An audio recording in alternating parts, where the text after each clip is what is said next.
Okay, now I'm gonna talk about Paris Films.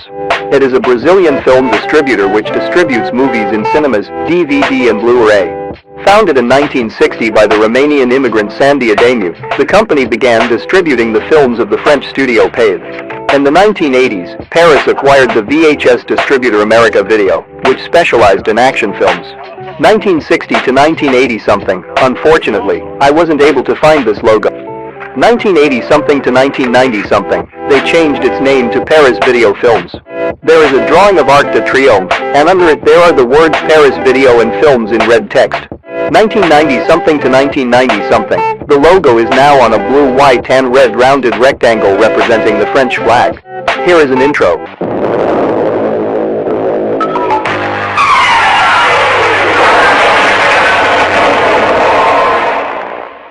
1990 something to 2005, they changed its name to Grupo Paris Films. There is a blue drawing of Arc de Triomphe, and under it there is a red oval shape, and on it, there are the words Grupo Paris and Films in white text, and under the oval shape, there are the words Cinema TV and Video in white text, and between the words there are white dots. Here is a variant and an intro. Mais uma distribuição, Grupo Paris Filmes. 2005 to 2010, they changed its name back to Paris Films. There is a yellow drawing of Arc de Triomphe, and under it, there are the words Paris and Films in white text. Here is an intro.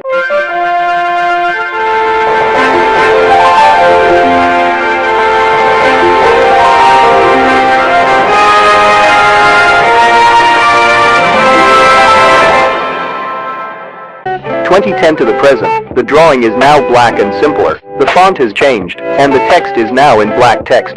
Here is a variant and an intro.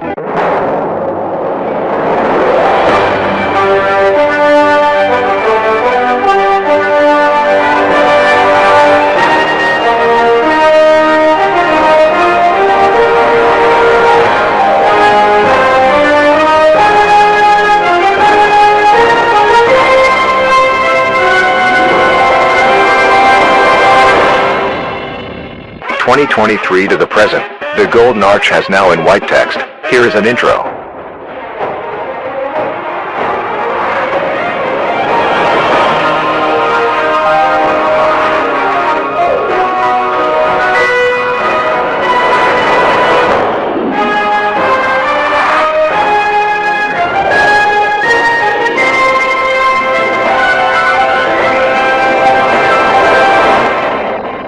Hello, welcome to the show. I'm Sami Zeidan. At a summit in Cairo, Arab leaders set out their vision for Gaza's future, weeks after US President Donald Trump... Finetron TVs, the Walkman, the CD, the PlayStation video game consoles, the DVD.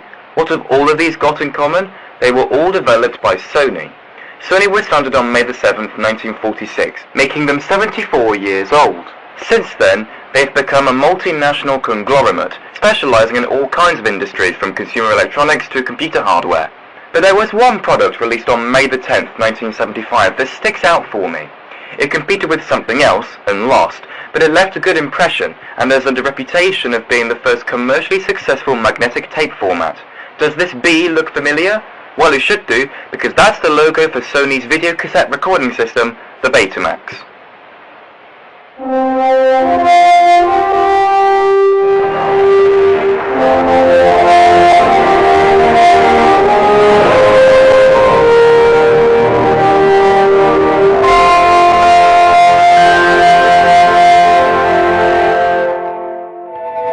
Although videotape and magnetic tape was developed in Germany in 1928, Sony wouldn't experiment with it until 1969. They would experiment with a video cassette format which they would call the U-matic. It would go on sale in 1971. Sony reached agreement with the Matsushita Electric Industrial Company, now known as Panasonic, and the Victor Company of Japan, or JVC, as well as 5 other non-Japanese manufacturers. The resolution for this cassette, along with their later invention and its rival, would use composite video transmission cables, typically having a 480i or 576i resolution. Countries using the NTSC format would have the 480i resolution, whilst PAL and SACAM users would have the 576 version. You may recognize these colored cables, as they're also called RCA connectors or RCA cables, being invented in the 1940s by the Radio Corporation of America. The yellow one is the composite video cable, whilst the red and white cords are for audio.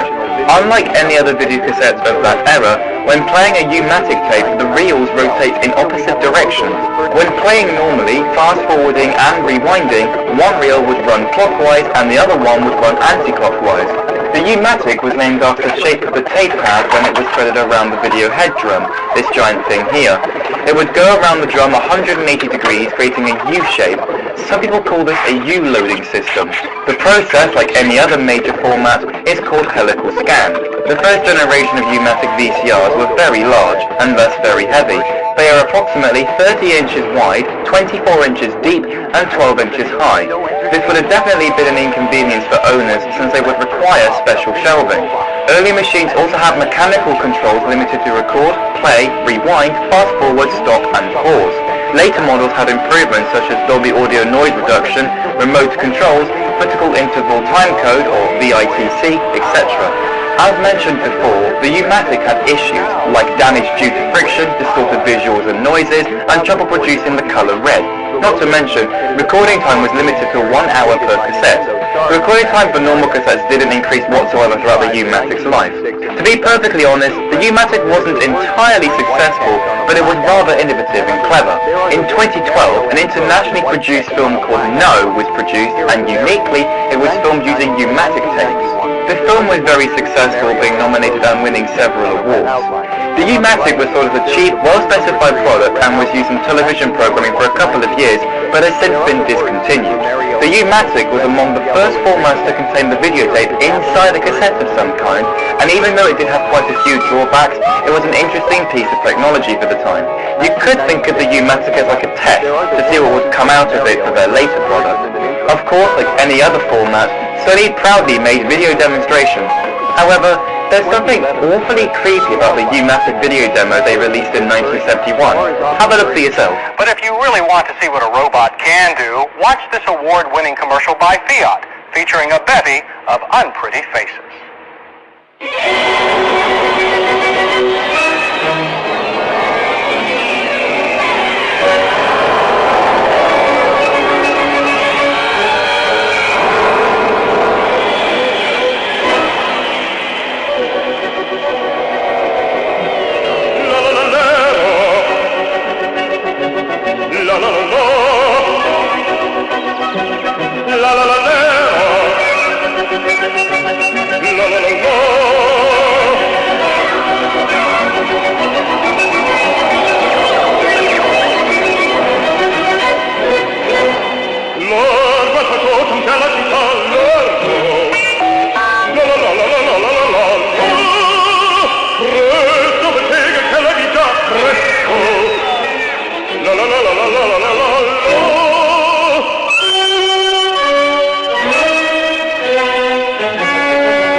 With Armor All, a little bit of this.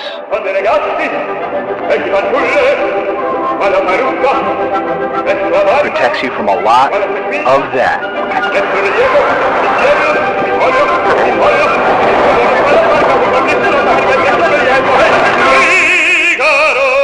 So you can feel like this.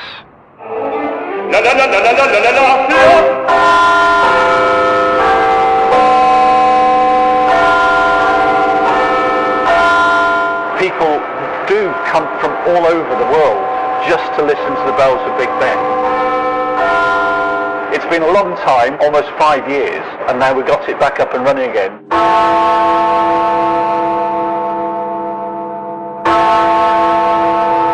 There's three separate parts to the clock. First of all, the strike train. This is what you see in front of us. This strikes Big Ben. Here we have the going train, which is responsible for the accurate timekeeping of the clock, which drives the hands outside. And here we have the quarter train, which strikes the Westminster chime that we all know and love so well, and that we're looking forward to hearing loud and proud on Sunday.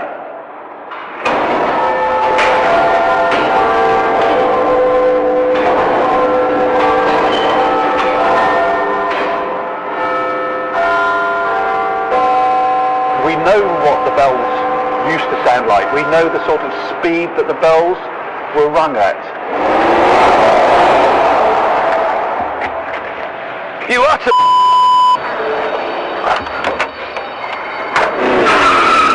What a pair of utter cars. Where's the sign to surrender? I want surrender. Oh, zebra crossing, not ideal. Time chum, why not? I would. Surrender! Surrender? This way. That's the first time ever in history someone escaping from a bank job has asked directions. Right, can we make it to the ferry to Corfu without being caught? Police! Police!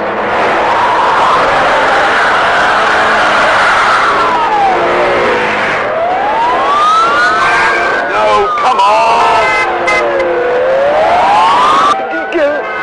Hello. Come on! Why did we rob a bank at rush hour, Hammond? Yeah. Why didn't we just use a cash point like everyone else? Undercut. Yeah.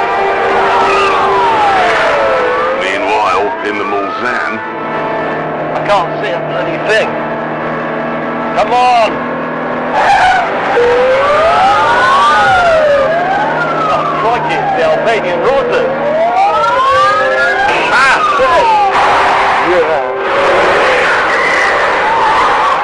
Really annoying me now, keeps dropping down. How do women wear tights? Ooh, squeezing! They're getting close. Eventually the road began to open out. Right, go!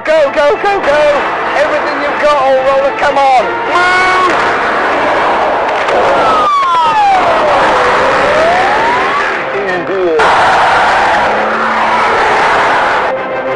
Don't pull out.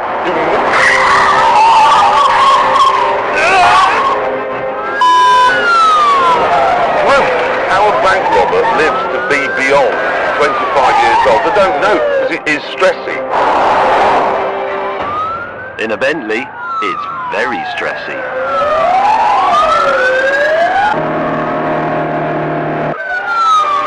The heat's all over me. Come on, Bentley. Climbing. Here's what. Big drop. Annoyingly, on the damp switchback road, Albania's 5-0 could keep up.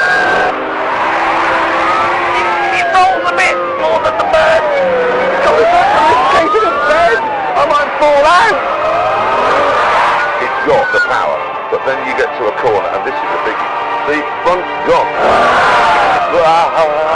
Any curve, any dampness, and you... Whoa! Sony would repeat this odd marketing technique when they released their next home video format. In late 1974 and across into early 1975, Sony met with the executives at Matsushita to discuss the forthcoming home video market. As mentioned earlier, both companies had previously worked together with the U-Matic. Sony brought a prototype of what they would release in 1975 for Matsushita's engineers to analyze. I did mention that Sony also made an agreement with JVC when it came to the U-Matic, but sometime during the 1970s, JVC broke the agreement and began to work alone. At a later meeting, JVC showed Sony and Panasonic their home video format prototype and said to them it was not too late to embrace their idea for the good of the industry. However, Sony dismissed this as they felt it was too close to the production of their invention to understand and agree, Eventually, after years of making and finalizing, on May the 10th, 1975, Sony released the Betamax home video format in Japan. And this was the demonstration tape that came with it. Still, the 1993 Mazda 626 is superior to its predecessor in every meaningful way. In a family sedan world full of Camrys, Tauruses, and Accords, it's a delightful and welcome change.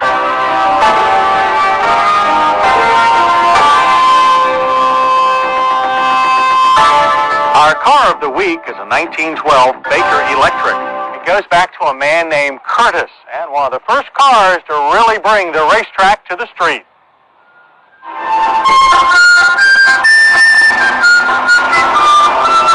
One of the best things about any vintage car race, like the Lime Rock Park Fall Festival, is seeing some of the important but less well-known sports cars. Cars such as race driver Kim Eastman's Curtis 500S. I first met Kim at the Mount Washington Hill Climb, where he invited us to take a closer look at his car. Craig, this is my 1953 Curtis 500S sports car, or sports racer. And it was built by Frank Curtis. Now, Frank Curtis of IndyCar fame, right? And also midgets. Midgets, right. He built midgets. He was real famous for those. So this car is more or less based on the dirt track design that he came up with. In fact, it's based on the Indy car that was very successful in the early 50s. Craig, the motor I have in it now is a 57 Corvette motor with dual 4 barrels. But when Frank first built them, the customer could order the car with any motor he wanted. This one originally came with a DeSoto Hemi in 1953. And hopefully this winter, if we get the right motor, we're going to bring it back to its original 1953 specifications. As you can see, Craig, the seating position is quite upright, very similar to the dirt track cars and Indy cars of the era. The car is street legal. It was intended to be driven on the road as well as raced. In fact, that was a requirement when the car was built. You can see it even has a trunk, and we've updated it a little bit with a modern fuel cell, but basically it's just like it was originally. Kim enjoys driving the Curtis 500S on the street, where, interestingly enough, it suffers a bit from mistaken identity. They think it's an Allard. The next thing is they don't know what it is, or they'll ask you if it's a kit or whatever. But you get a lot of looks when you're driving it. Drive on the track, it handles very good compared to its contemporaries like the Allards and the XK120 Jaguars. It's probably a better smooth track car than a rough track car. And it has that dirt track type handling where it's easy to kick the rear end out but controllable. It teaches you a lot about car control.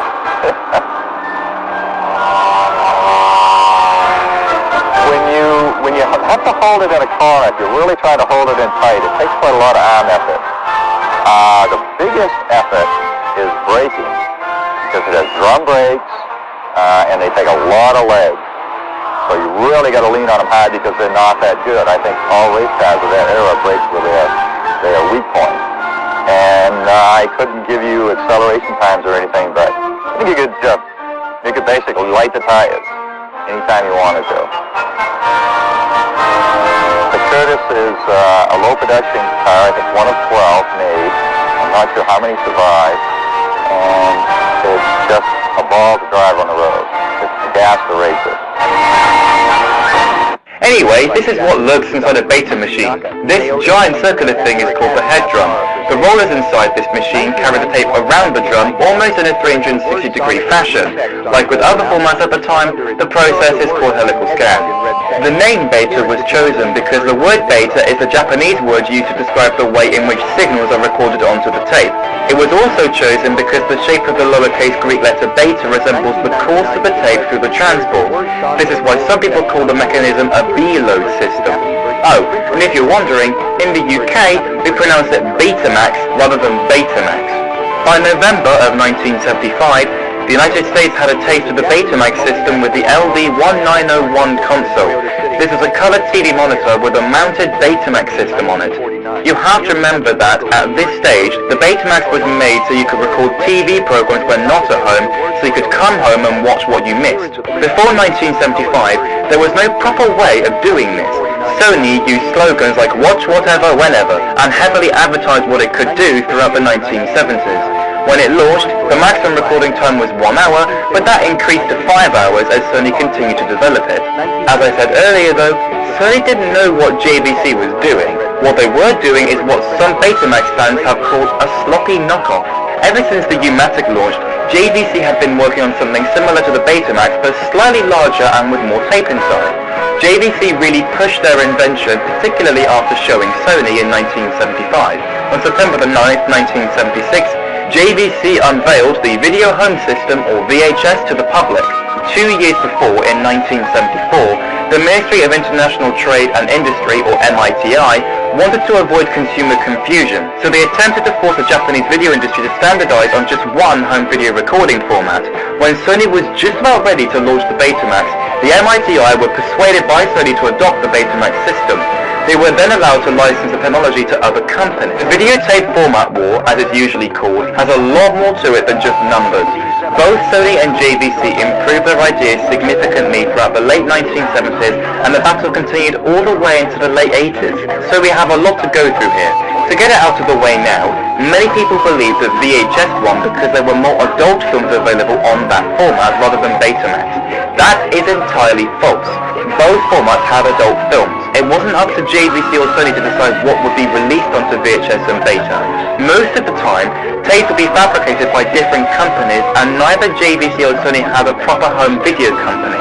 And even then, that wasn't the original purpose of these products. They were created so you could record television programs when not at home.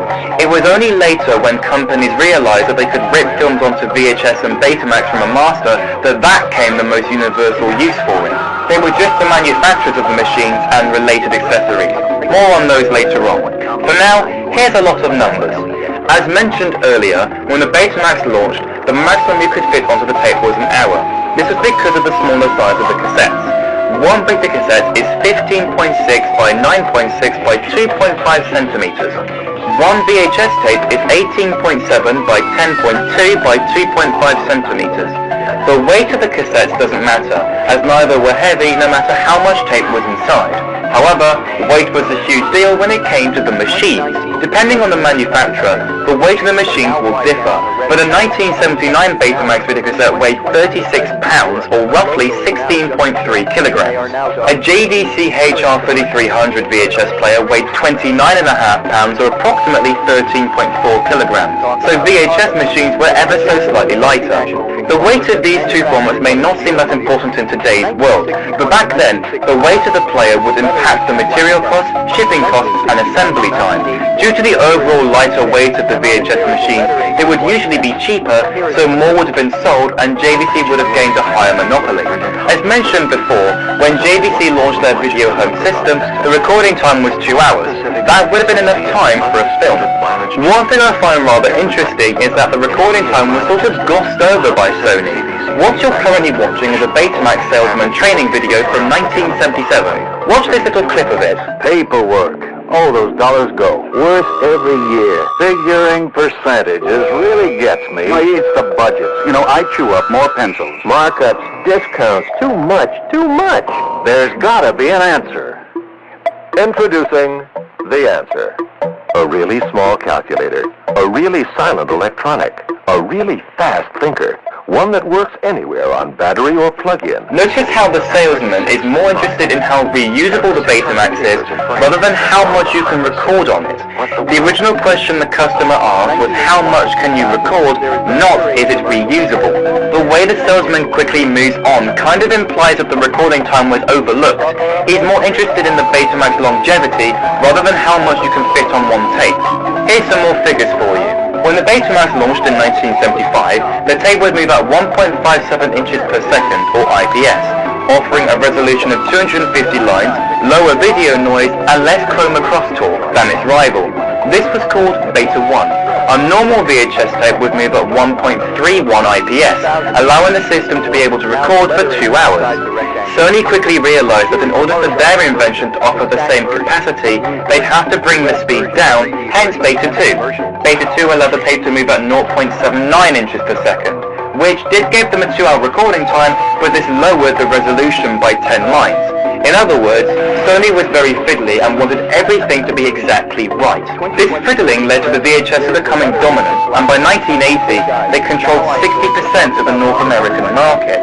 By 1981, Sony fell into a hole. In the US, Betamax sales had dipped to only 25%. There have been many debates on why this happened. Many have said this was because of Sony's marketing and licensing strategy. Sony didn't allow that many companies to make Betamax machines. They did eventually give licensing rights to Sanyo, Toshiba, NEC and a few other companies, but not many.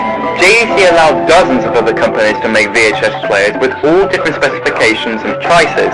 This quickly allowed the VHS to grow, especially by 1981. In terms of marketing, both JVC and Sony went completely different ways. Sony used most of their energy on time shifting and how you could watch whatever whenever.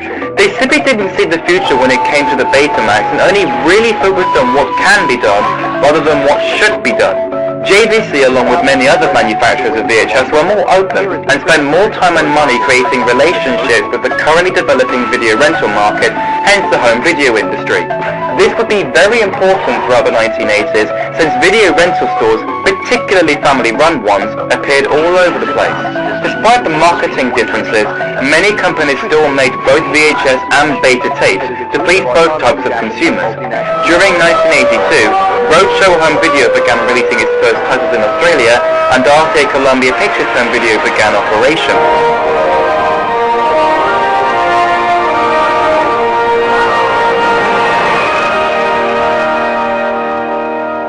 Around this time, Sony realized that if they made accessories and how long the tape was in feet. The main ones are L125, L165, L250, L370, L500, L750 and L830. With these new tapes, the maximum you could get on one tape was 5 hours, using an L830 cassette on Beta 3 mode. Yes, Beta 3 was a thing. These lengths would become more important later on. Along with the Betamax, Sony released 15 Betamax-related products, or at least 15 other products with Beta in its name.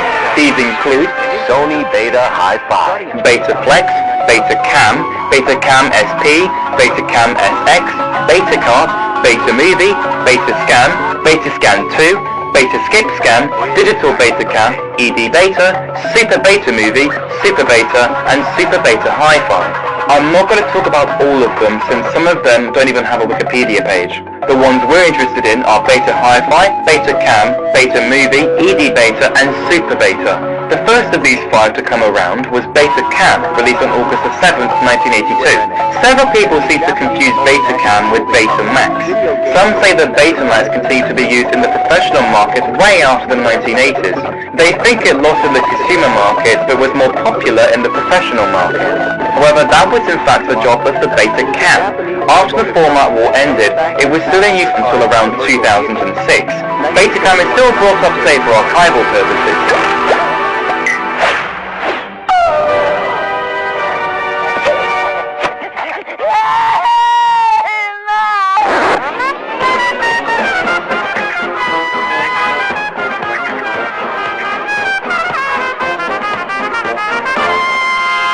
Up next is Betamovie, released sometime in 1983.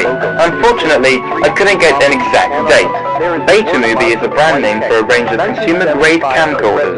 In this sense, a camcorder is a single unit comprising of a video camera and a video recorder. It would allow you to record live moments on a regular Betamax cassette. You then place the cassette into your Betamax VCR when you get home and re-watch what you recorded. In its own way, Betamovie was a revelation.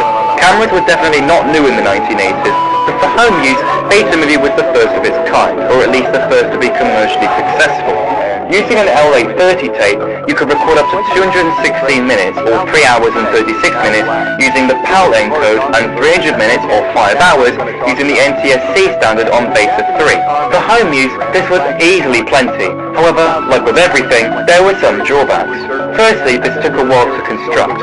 Betamax cassettes were smaller, so it should have been easy to fit all of the essentials from a Beta player into a camcorder. However, this was actually a problem. The silver head drum in Beta players were usually larger than those seen in VHS players, so somehow they had to shrink that head down to fit inside the camcorder. This was very difficult. but eventually it was manageable. However, this would lead to another issue. With all these mechanical parts inside a small, compact space, these camcorders became rather heavy, making them an inconvenience. There was practically nothing Sony could do to make them lighter and easier to carry, and the only other solution was a shoulder strap. With all these limitations, playback was also impossible on these cameras. Once you finished recording something, you'd have to go back home, place the beta cassette into your VCR, and see what you've recorded. The whole limitation of the product cut its light.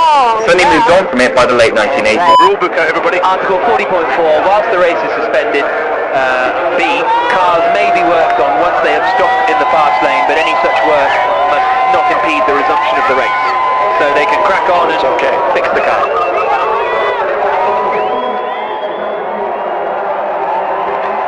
Well, there we go. You got to be a fan to bring your tuba to the racetrack. There was literally somebody with a tuba jack. Jack wasn't watching the screen. I believe you. I didn't think Bob had just said that randomly. Not often you see a sousaphone Eccentric Bob Barsha. Yeah. So yes, a lot of you asking using the hashtag Mexico City E3 why the clock's still running. The clock will continue to run, but then when the race restarts, they may reset it and change it and decide how long is remaining. And there'll be a 10-minute warning before the race restarts as well. And as I say, the teams can work on their cars. Look at Antonio Felix da Costa. He's just trying to keep his focus. Just trying to think about Here's Jose Maria Lopez and Robin Freitz. This was Freitz going up the inside. This is when all the way alongside. Lopez just turned into him. Well, that's just misjudgment of the length of the nose of the car. There was nothing malicious. He just made a misjudgment, tried to turn in to get back in line as soon as possible. But just a slight mistake. I wonder what caused Felipe Nasr to spin as well in this stadium section. Yeah, that's another. That was the next sort of two corners, wasn't it? That occurred. Well, we thought it was going to be kind of tame. Lived up to that billing so far. It's been absolutely mad. People are giving your tuba quote the quote of the season so far. And no, the quote of the season already. So that's it. I appreciate that. There is Felipe Massa, who started third, dropped to sixth. Looks concerned. Looks a bit frustrated, doesn't he? Yeah, he does. Sort of worried, wondering what that Roland guy do. How did he get up there? There he is. Roland and Sebastian Buemi on the right, season 2 champion. They both made up 2 places at the start. Great start. It wasn't the start itself, it was the breaking point into turn 1. Yeah. He took he saw everybody else break and thought, I'll have a bit of that, move to the right. And it narrows down in a hurry at the apex, the one where he was confident with it.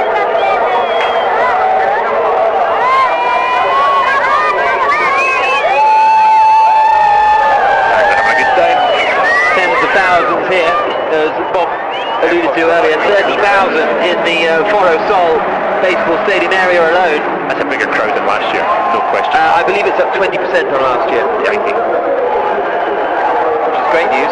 That's without a Mexican driver or even a North American driver. No Canadians, no USA residents or citizens, and no Mexicans. Great to fix that. There's the Costa then. Indeed. Here we go.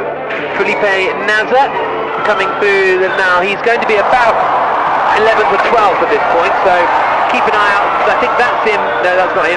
That's him there coming in. Oh, he gets out wide. Does he get a little tap? Yes, he does. A little Neo. I think that'll be Turvey. Turvey, yeah. Yep. Turned in. Taking no nonsense. It didn't even lift. Turny Turvey. Just watch coming into screen. No, there he is. Back of the net. There was no even attempt. That was very aggressive from Oliver Turvey. Yeah. Bit of a nudge. There was Going. Wow. So that was what happened to Felipe Nasr.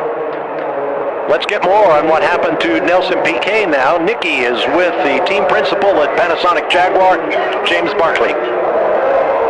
So James, that was a big shunt there for Nelson Piquet Jr. Talk us through what happened. First of all, actually, is he all right? Have you heard from him? Yeah, he came on the radio quite quick early on to say he was all right. Obviously a massive incident, so looks like the car's held up well, and we're just pleased he's okay. Lucky one, he got away with that.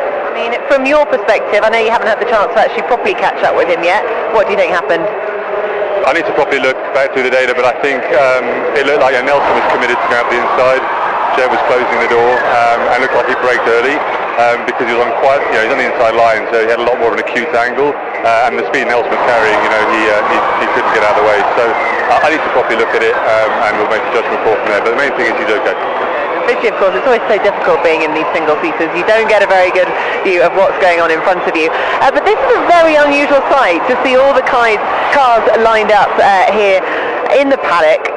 What can you actually use this time for? What are the engineers and mechanics doing at the moment? Yeah, so if you maybe had a lot of tyre wear on the set of tyres you have an opportunity to make some changes on tyres. You can work on the car until 3 minutes until the restart. So it enables you, if you felt you had a bit of a compromised kind of setup, to make some changes now. So get out of jail for some people maybe, and also with the clock still ticking down, it just makes it even more of a flat-out race to the finish. Yeah, absolutely. So what changes are you guys making to the car? Yeah, Mitch had a good start. I mean, up to P11 now, so he's had a great opening few laps. Main thing is just getting him settled. We can take a little bit of learning from those first couple of laps, and we had quite an aggressive strategy, and hopefully we can see where we can get to at the end of the race. Excellent. Well, hopefully you can carry on fighting, and all the best to Nelson. Thanks very much, James. Final seconds of the first quarter, and Chrisman, the first year out of Ohio State,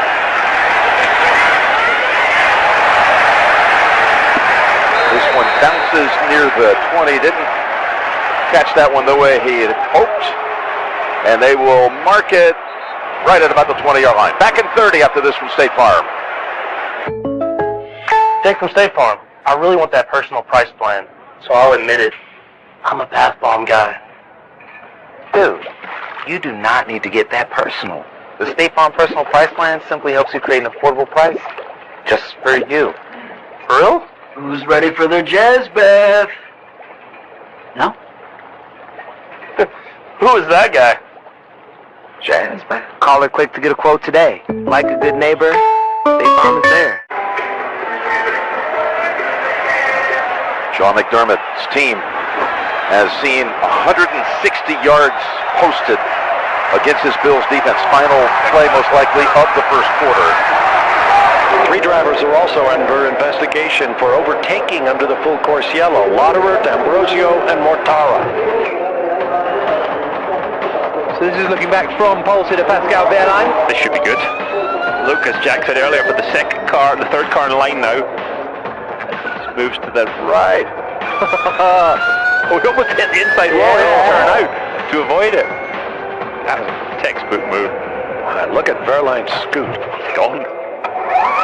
Watch to the right of Lucas Di Grassi that we're riding on with. Made a good start, and he's looking quite good. He's thinking about, okay, what do I do here? And here comes the rookie. Wow. Just great. Great for us to watch, not so good for Lucas. He's thinking, I can't believe it, but just got suckered into that move. It's almost like he was too busy watching Wehrlein and trying to figure out how to best get around Wehrlein. Or get a run up to turn 3. Job. This is on board with Massa. Good start from Felipe. It's a very even start from everybody. You see his nemesis coming down. Can't even see him, blocked by that huge diffuser. And on the inside, that was Buemi, yeah. I noticed that from the overhead shot. Roland got through, and if Roland hadn't gone through, Buemi was poised to do the same thing, but his teammate pulled out in front of him. Oh, Massa just flirting with the wall in the entry to the chicane. Now that's where he lost some positions. It's on board with Ben. Good reaction. Got Sims on the left-hand side. Watch how Roland up ahead mixes things up a little bit. Now can Verne take advantage? Not really. Oh, good squeeze. The constant squeeze his teammate. Not on purpose. Again, everybody's just looking for a clean bit of track and not to crash into each other at this point. And that was good from Da Costa around the outside there of Massa, and that was a bit brutal from Sims, wasn't it? Bit of a corner cut, possibly. Lauderer, D'Ambrosio and Mortara are under investigation for overtaking under full course yellow, which was the chaos we saw before. Piquet's reaction time was fabulous. Look at great starting around the outside. Watch the grass.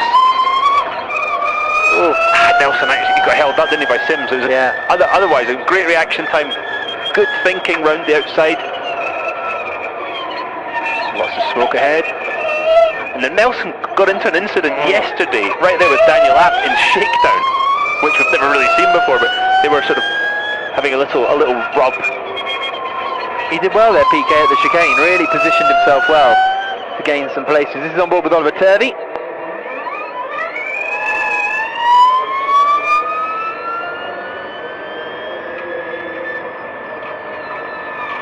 Oh, the Dragons came steaming in, didn't they? That was Nasser on the inside with a massive lockup.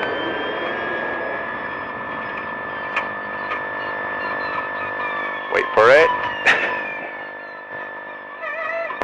And then Turvey goes over the chicane here, doesn't bother with the racetrack. Comes French. It's French, yeah. Another little snap of a lockup here, and then in a minute he's going to give the. Oh, hang on. So, it was the. Was it the next lap that he hit the Dragon? Yes. There you go. That's what the front of a Dragon looks like. Oh, bump. Needs a nose job.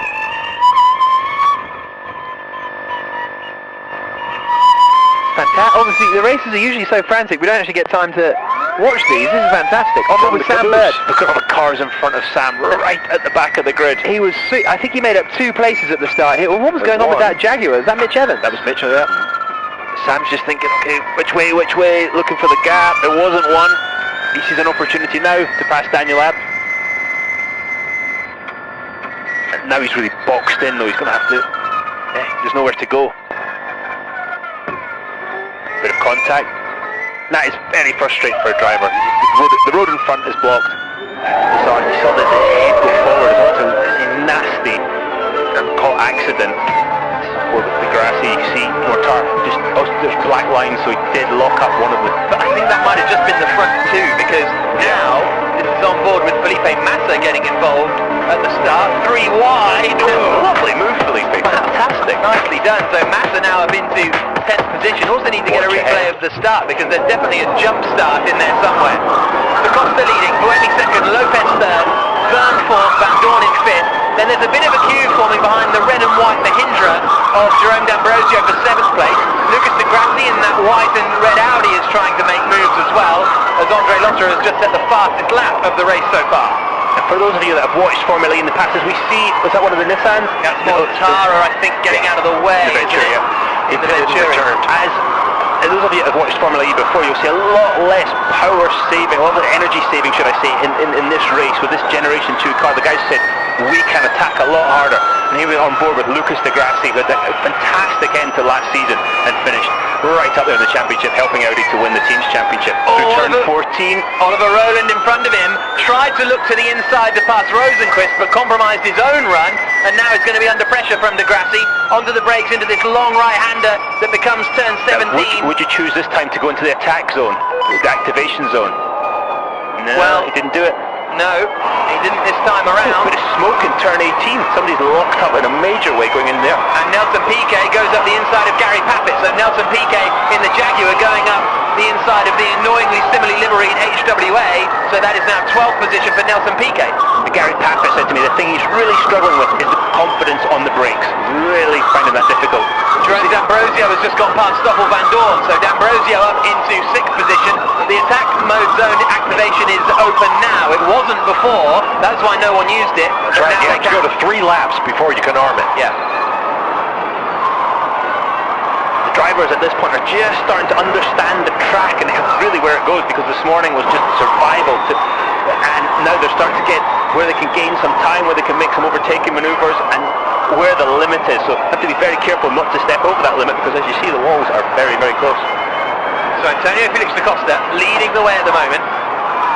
This is the black and gold Byrne looks like DSG that we were following, and he is right up behind Jose Maria Lopez in their battle over 3rd position. Right at the crest of the hill on the far left of the track, there's some bodywork. There goes Verne up the inside of Lopez, not quite close enough, but yeah, there's some yellow flags coming up the hill, so I don't know if that means you're not able to overtake up there. No, you can't right now because there's bodywork on the left side. Yeah, he would definitely not. So I don't know how long that's going to stay out for, because the yellow flag's on the straight the whole time. That's not going to be ideal. 39 minutes plus 1 lap to go. Rosenquist got past Gary Paffett then, so Paffett starting to slide down the order just a little bit. This is all the sort of mid-pack racing at the moment. Buemi's only 7/10 of a second away from Da Costa. There's a late lunge. Oh, I thought De Grassi was going for it there on Oliver Rowland in their battle over 15th place. This is where the experience of guys like De Grassi will tell, just understanding the race and the tyres and doing all this for the first time. It's been such a crazy day as well. I think everybody's going to feel just a little bit out of sorts. Giants have 1 timeout remaining. Keeping A.J. Brown at the top of the screen. Devontae Smith at the bottom. Hurts darts it underneath. Catch Devontae Smith. Tackle down to the 9-yard line by Williams. And if Darius Williams doesn't make that tackle, I think Devontae Smith walks in. It's a big open field tackle for Smith. Timeout. Giants use their final timeout. We'll be back in 30 seconds right after this. Eat like a king who's on the budget. 3 tasty options, fries, drink, and nuggets, all for $5. Wait, that can't be right. Just confirm that that's the real price. BK, have it your way. Deep sea driving, I see. Something like that? Well, here's something else. With your Farmers Policy Perk new car replacement, you can get a new one. That is something else. Get a whole lot of something with Farmers Policy Perks. We are farmers. Bum, bum, bum, bum, bum, bum.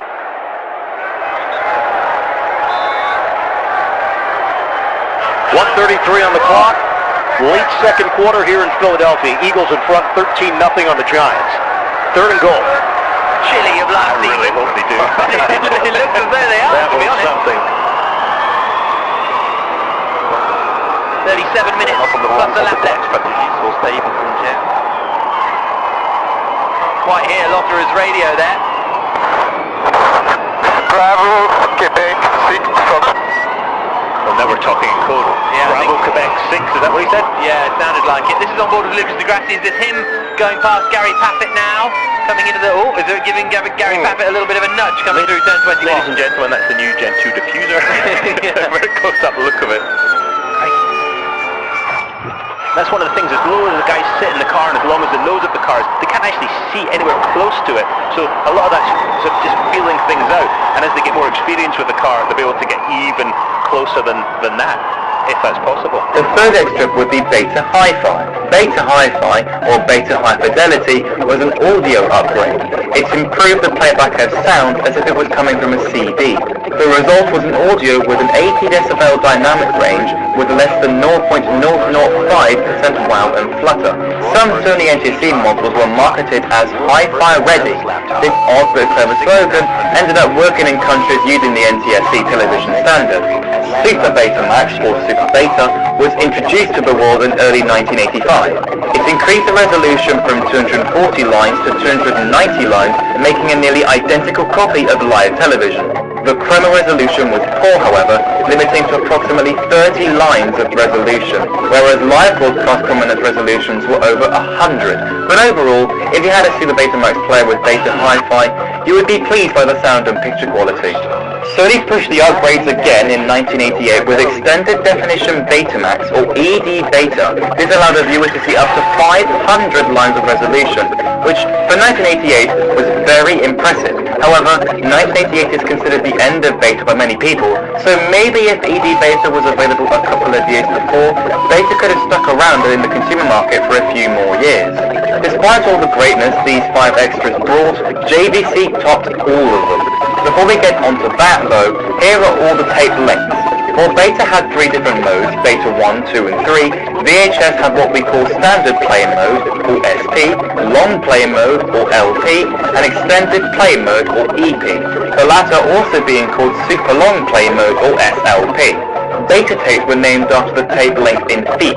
JVC named their cassette types based on the approximate running time on SP mode. In the NTSC market, the most common lengths were T20, T30, T60, T90, T120, T140, T150, T160, T180, T200, T210, and T240. For PAL, the most common tape types were E30, E45, E60, E90, E120, E150, E180, E195, E200, E210, E240, and E300. If you're in the UK and you have some VHS tapes, if you're lucky, the length of the tape would be printed on the bottom like this. Foot Locker is easily one of the biggest shoe stores out there. The company owns 3,221 stores under different names, including Foot Locker and Champs, both of which I see every time I go to the mall. The thing that I associate with them is that logo and then the employees wearing that same shirt. I don't know if it's the coolest uniform, but it does give them identity, and that's always good. Maybe that's one of the reasons that they've grown so large, but I have something a little better. I'm gonna give my guarantee that the history of Foot Locker and the way they've grown over the years is not what you would expect. It all goes way back. It gets a little complicated at times, but stick with me because this is one of the craziest business stories you'll ever hear. George R. Kinney, you're gonna like this guy. See, his father, Jeremiah Kinney, was not a great businessman. Way back in the 1870s, when George was a little kid, his father owned this general store in a small town in New York. Now, I say he wasn't a good businessman because he was letting all his customers buy things on credit. You can kind of see where this is going. Too many of them ended up not paying. 22 years of business, they had 56 locations, making them the largest footwear chain in America. In 1919, George Kinney died, but Kinney Shoes continued on, growing faster than ever throughout the 1920s. They bought a bunch of their own factories, which lowered their reliance on outside purchasing, and the higher control of costs actually motivated them into rebranding as more of a middle-income family shoe store. They quickly grew to 360 locations in 38 states. Lack of sales during the Great Depression in the 1930s set them back. The lack of available resources during World War II in the 1940s set them back. But then in the 1950s, they got right back on track. By 1955, their sales, income, stock price were all hitting all-time highs. People on the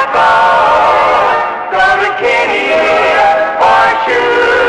They were doing so well, they caught the attention of this slightly larger competitor called Brown Shoe Company out of St. Louis. The next year, Brown bought Kinney, resulting in a very large shoe store that the Department of Justice felt was too large. So they filed a lawsuit, claiming that it created a monopoly over the shoe industry. After years of legal battles, in 1962, there was a somewhat famous Supreme Court decision siding with the Department of Justice. They said that the company graphics. MTV used to have all these crazy, colorful animations and graphics. It sent a cool second half of the 1980s. They introduced everything that I associate with the network. I'm talking all these wild animations with the color orange everywhere, the iconic Splat logo, and more importantly, they also introduced Nick at Night. Was indeed too big and powerful, especially considering Kinney Shoes had just about doubled in size during these court battles. So the following year, Brown sold Kinney for the price of about 40% of the way that worked best when telling the story. And finally, do you agree? Does this explain how Foot Locker got so big, or do you think there's other significant parts that I failed to address? I'd like to hear what you have to say. Thank you for watching. Tylko jedno powiem,